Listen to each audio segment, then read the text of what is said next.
Avskårner til dysten mellom HP og B8 fingo underhald for alla pengarna. Ta 20 minutter lakter, hittar Antro av fløten opp ved en gåen längsskåte.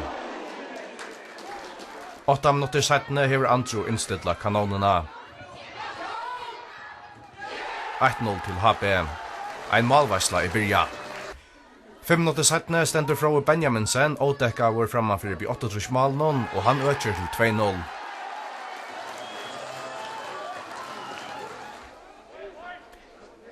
Så det 22 minutter lakter, B8 hever hotnasparsk, og det enda vi at Johan Davor Høygård skal ha bolten i malet, og minkar om munen til 2-1. Men bara 30 minutter settene øker HP atter om leislene. Simon Samuelsen innlegg inn 4, og her er Milan Kulic, 3-1 til HP. Underhalt i heldur fram, 34 minutter lakter, og Paul Johannes Justinusen tekur sætjena i eknar hentur. Rekur fram vid Haberverjene og skjuter vel, 3-2. 5 målskåten tar Peter Reiners brukslar 4 halvleik av. Og i settene halvleik legger B8 trusht av HP. Etta innkastet gjørs brottelig til en stora mållega. Settene i halvleiker Holrunnen og Niklas Johansen røyner seg.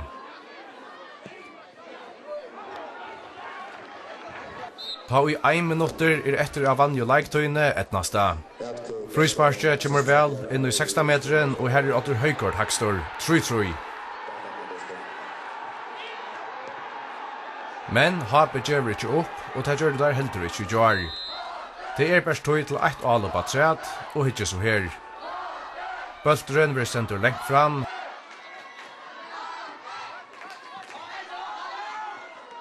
B8 Sverige ruttar i fyrst og atløv. Bølteren blir sendt framattor til Simon Samuelsen, som dribblar nekrar B8 av, og så slipper fra Benjaminsen å sette krona av verset. 4-3 til HP.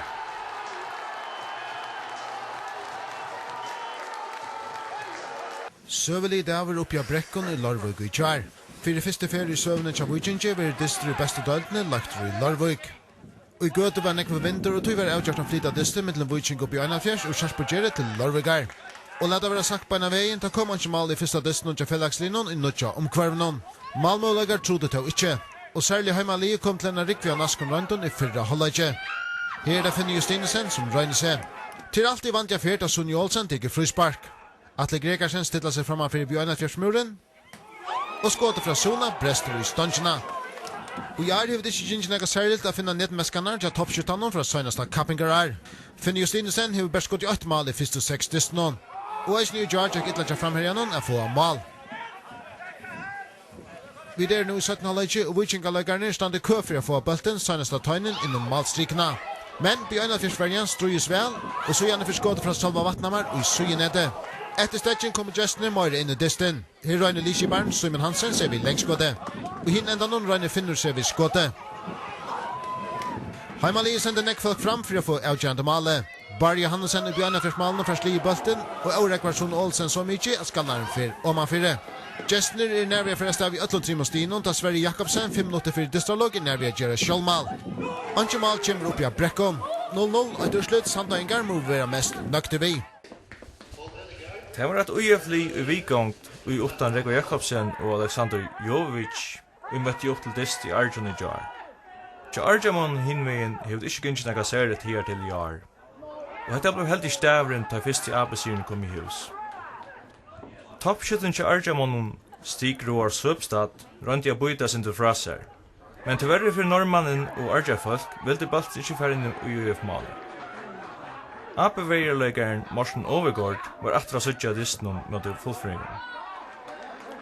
Han stod vergene vel og var sera malskur ta tøyna av inni av vøtlunum. Men til verre for han og Arja-folk var skeiaplån atra etter honom. Etter av 15 minutter lakter fyrir han inn i en takling, og vi lytjandi av vøtlunum vi nekvar pøyno. Ur AP-levene fraktist at det er vengje fyrir krossbandi i knænum i slite. Etter at Morten Overgaard var ferdig ut, virker AB være en serie uttrykk til tøyer. Og i endan av 4 halvleikje er det vi genga gale. I 17 halvleikje er stående han sama. Alt og ofta blev Arjamen ivespalter, og så vant jeg fyr. og Aristide hever nok å gjøre ved å rota bøltar vekk ur AB-brøstøynen. Det var ikke ofte at Arjaman kom til malmøylager, men tar det så endelig finko en chans, då tog det ikke gagnuta møylagerna nå vel. Her burde Dion Split skåre mal for AB. Som 17 halvleger løy, kom AB-verjan underverlig trusht. Fullfringa var sera grammer, og kom fram til nekkar naska røynter mot AB-malen. Her røyner Øsser seg. Andi vil også spela vi, fyrst til frysparskje, og så gjennom bjør han atler AB-verjene av.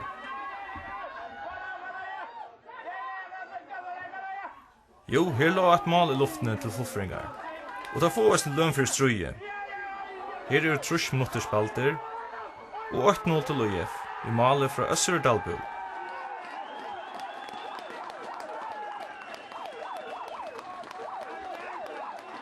Seks minutter 17 er ettermal til UF. Nenan Saric til 2-0.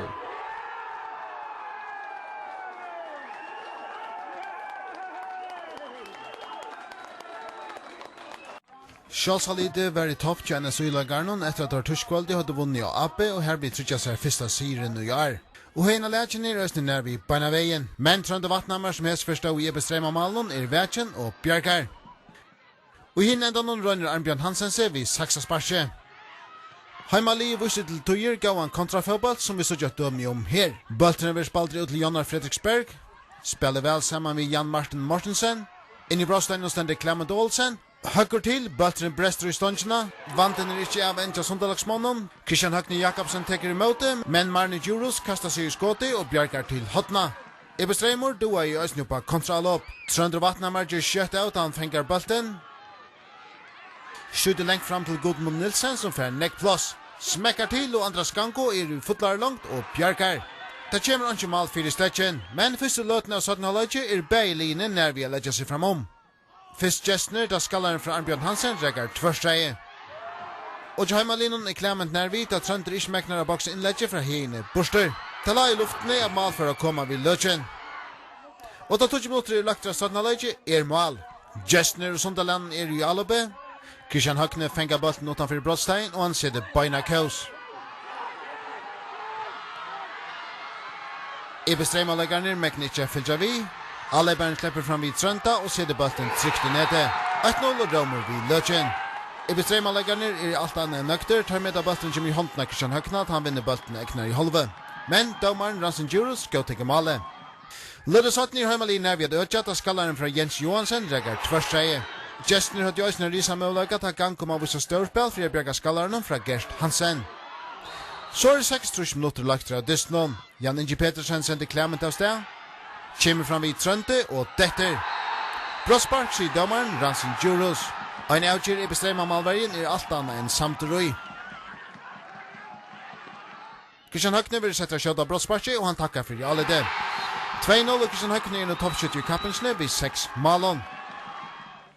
Ajam noter fyrir tøyver er ila bøs etter av Vøtlen. Og i første allåpnen han er inne er mal. Fellagsli hever hotna og inn i trunkanon for Arnbjørn Hansen bølten Sonnesta Tøynen innom strikna. 2-1. Men til og sant flere mal kommer ikke Dystnon. NSU vinner annan syrna rea og klatra opp etter stigatallene. Kjepe Streimes er ikke ut i løtene. Hetta var annar av syrna rea og tar inn og dottene nira nast attasta plass.